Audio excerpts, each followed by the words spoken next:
chào tất cả các bạn nhỏ. Hôm nay chúng ta sẽ học tiếng Anh chủ đề các con vật nuôi trong nông trại nhé. Nông trại. Farm.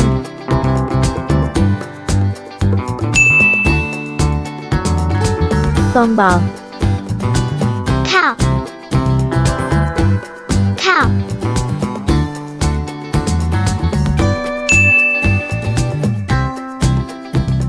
Con gà. Chicken. Chicken. Con vịt. Duck. Duck.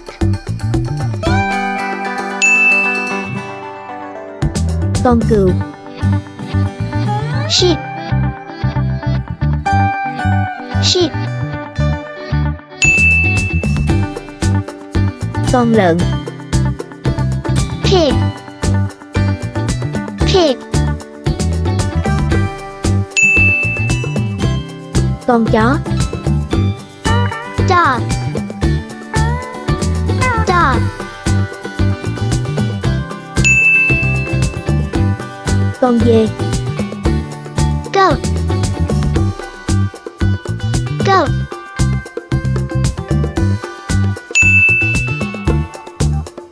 Con ngựa. Horse. Horse.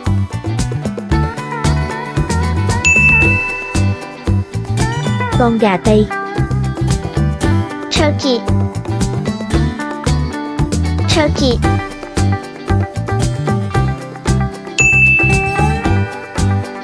Con ngỗng. Goose. Goose.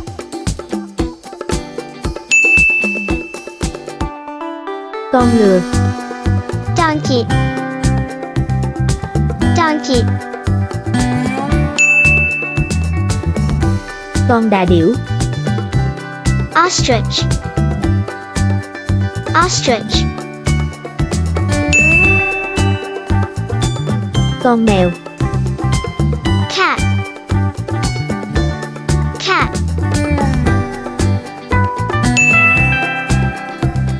Con bò Tây Tạng. Yak. Yak. Các bạn động vật trong nông trại sẽ giới thiệu tên mình như thế nào? Các bạn nhỏ cùng xem nhé. Hello.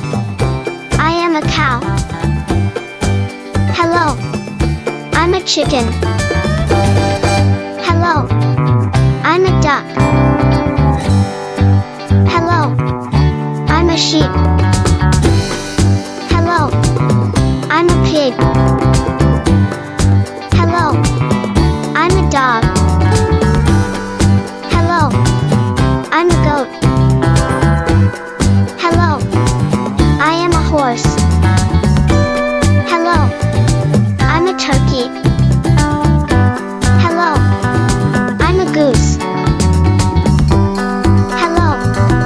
I'm a donkey. Hello.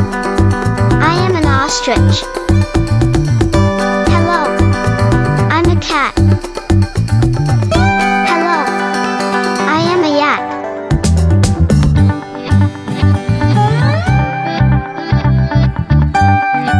Cảm ơn các bạn đã xem video. Hãy nhấn đăng ký kênh để ủng hộ mình nhé!